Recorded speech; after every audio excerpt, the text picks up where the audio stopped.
Picture this. The year is 440 BC.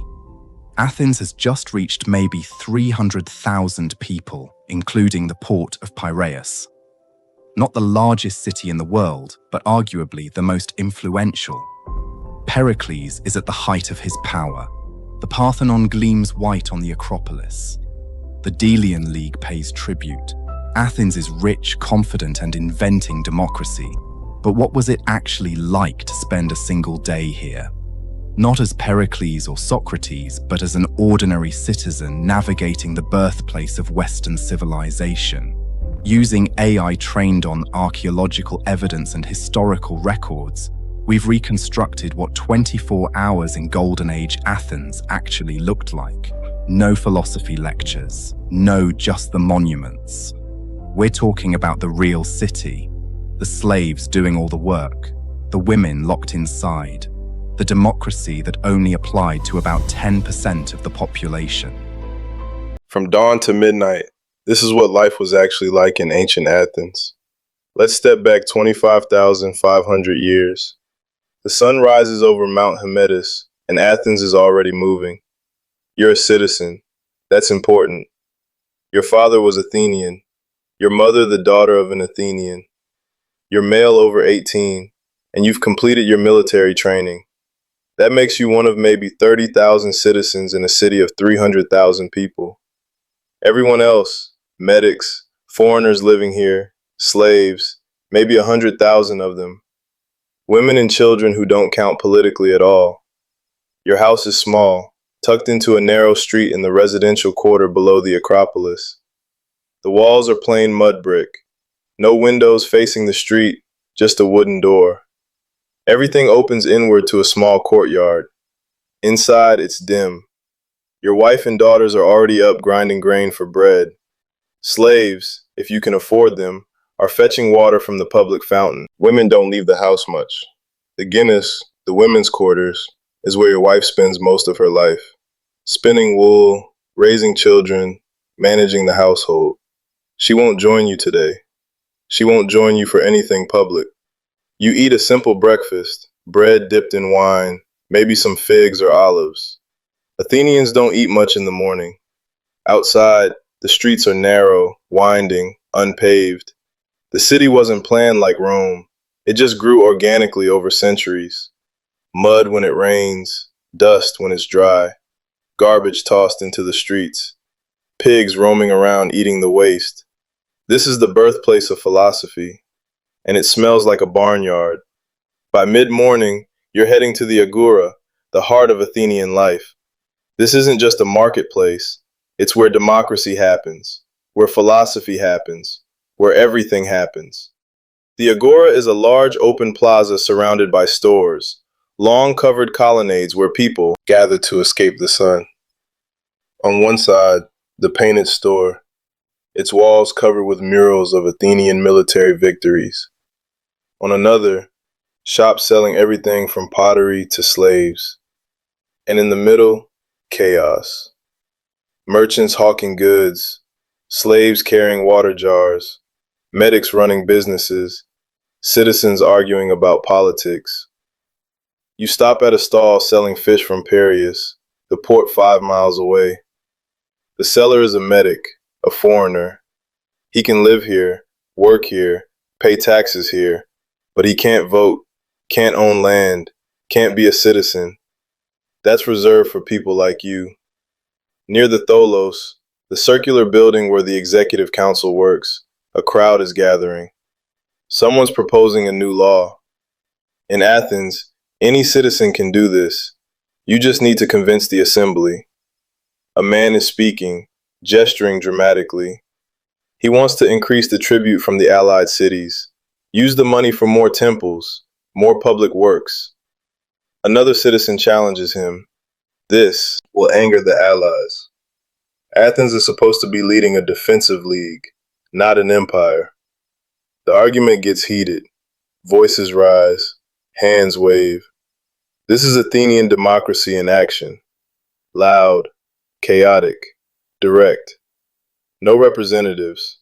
No elected officials serving long terms. Just citizens arguing in public, then voting. Of course, it helps that you don't have a job to get back to. Your slaves are working your farm outside the city. Or maybe you live off rent from property. Democracy takes time. Poor citizens who actually have to work for a living, they can't participate as much. Near the edge of the agora, you spot a small group gathered around an older man. He's not dressed impressively, simple tunic, bare feet. But people are listening intently as he asks questions. "What is justice?" he asks a young man. The young man gives a confident answer. "But surely," the older man continues, "if that's true, then wouldn't it follow that?" The young man's confidence evaporates as he realizes his answer contradicts itself. This is Socrates. He's here most days questioning people, exposing contradictions, generally annoying everyone. In 30 years, Athens will execute him for it. But right now, philosophy is just another thing happening in the agora, alongside selling fish and arguing about taxes. By midday, you're heading up the southern slope of the Acropolis to the Theater of Dionysus. Today is part of the city Dionysia, the annual festival honoring Dionysus, god of wine and theater. This isn't optional entertainment. It's civic duty, religious festival, social event. The theater holds about 17,000 people, carved into the hillside in semicircular tiers. You find a spot on the stone benches. Up front, special seats for priests and officials. Behind them, citizens. Further back, medics and foreigners. Women and slaves in the very top, if they're allowed at all. The performance. It started. Today's play is a tragedy by Sophocles. Maybe Oedipus Rex. Maybe Antigone. 3 actors, all men, wearing masks and elaborate costumes. They'll play multiple roles, switching masks to indicate different characters. The chorus enters, 15 men moving in synchronized formation, chanting in unison. The acoustics are incredible. Even from the back row, you can hear every word. Tragedies in Athens aren't just entertainment. They're exploring fundamental questions. What do we owe the gods? What do we owe the city? What happens when those obligations conflict? Oedipus unknowingly killed his father and married his mother. When he discovers the truth, he gouges out his own eyes. The audience sits in stunned silence as the messenger describes the horror. This is catharsis, the purging of emotion through witnessing suffering. But it's also a competition. 3 playwrights have presented their work over the past few days. At the end, citizens will vote on the winner. Art, religion, competition, civic participation, all bundled together. The play ends. The audience sits quietly for a moment, processing what they've witnessed. Then they file out back into the bright Athenian sunlight, blinking and talking. After the intensity of tragedy, you head to the gymnasium. There are several in Athens. The academy where Plato will eventually teach, the Lyceum where Aristotle will teach, the Cineres for those who aren't fully Athenian. You go to the Palestra, the wrestling school attached to one of the gymnasiums. First you strip. Greeks exercise naked. The word gymnasium literally means place to be naked. You oil your body, then dust yourself with sand. This helps with grip during wrestling and supposedly keeps you clean. The Palestra is an open courtyard surrounded by columns. Young men are wrestling in pairs, their bodies glistening with oil and sweat. Older men watch, offering advice, critiquing technique. This isn't just exercise, it's education. Physical training alongside intellectual training. You wrestle with a younger citizen, teaching him holds and throws. Between rounds, you discuss the play you just saw, the nature of fate, whether Oedipus was truly guilty if he didn't know what he was doing. Philosophy and athletics happening simultaneously. After wrestling, you scrape the oil and dirt off with a stridle, a curved metal scraper. Then you head to the baths, cold water only. Warm baths are considered effeminate, something soft Persians do. While you're washing, a conversation starts about politics. Someone mentions that Pericles is spending too much tribute money on the Parthenon. That money was supposed to be for defense against Persia. Someone else argues that the Parthenon brings glory to Athens, shows the world what democracy can build. The argument continues as everyone dresses. This is how ideas spread in Athens. Not through books. Most people can't read anyway, but through conversation. Constant, ongoing conversation. As the sun sets, you head home to prepare for the symposium. This is the highlight of an Athenian citizen's day. An evening drinking party, but so much more than that. Your andron, the men's room, has been prepared. Couches arranged around the walls, low tables set between them. Women from your household won't attend. Respectable women don't go to symposia, but there will be other women here. Heterae, educated courtesans, the only women in Athens who can participate in intellectual life with men. Your guests arrive, fellow citizens. Maybe a visiting sophist, one of those traveling teachers who claim they can teach virtue for money. Everyone reclines on the couches, leaning on their left arm, leaving the right hand free for eating and drinking. Slaves bring food, nothing too heavy, bread, cheese, olives, dried fish. Symposia aren't about the food, they're about the wine. But Athenians don't drink wine straight. That's barbaric. Something Cyans do. The symposia, the master of the drinking, mixes wine with water in a large crater. 3 parts water to 1 part wine. Maybe 2 parts water if it's going to be a rowdy night. The first cup is poured as a libation to the gods. Then everyone drinks. Someone suggests a topic for discussion. What is the nature of love? A young man speaks passionately about physical love, the attraction between bodies. An older guest argues for a higher form of love, the love between mentor and student, the pursuit of wisdom together. The hatred challenges them both. What about the love between equals? Why does it always have to be about hierarchy? The conversation ranges widely. Philosophy, politics, poetry. Someone recites verses from Homer, trying to remember the exact lines. Everyone joins in correcting, suggesting alternatives. As the evening continues and more wine flows, entertainment arrives.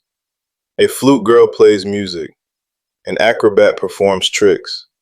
The atmosphere becomes looser, louder. One guest stands up, wobbling slightly, and begins to sing a drinking song, a scholion, praising Athenian freedom. Everyone joins in the chorus. Later, someone proposes a game of kotos. You flick the dregs of your wine at a target trying to knock it over. Skill, competition, showing off, all lubricated by wine. This is where real Athenian culture happens. Not in the assembly, not in the theater. Here in private homes, reclining on couches, drinking diluted wine, arguing about the nature of reality. As the symposium winds down and guests stumble home through dark streets, let's talk about everyone who wasn't there. Your wife back in the women's quarters. She's literate, educated in household management and weaving, but she'll never attend a symposium, never participate in assembly, never vote. Her world is the oos, the household. That's her sphere.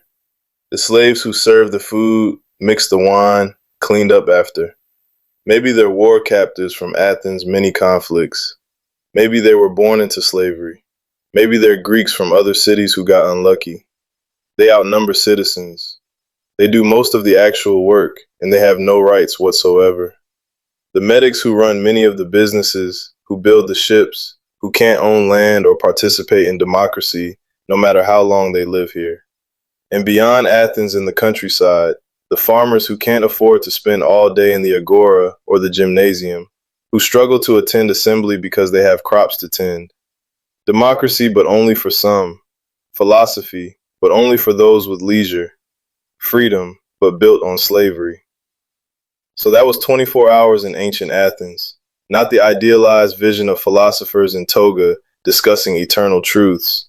The real city, democratic but exclusive, philosophical but practical, free but dependent on slaves, a place where you could watch Sophocles in the morning and argue with Socrates in the afternoon, where 30,000 citizens governed themselves directly, something no city had done before, where women were invisible, slaves were everywhere, and foreigners could never belong.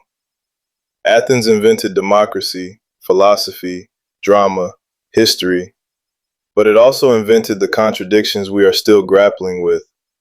Who counts as a citizen? Who gets a voice?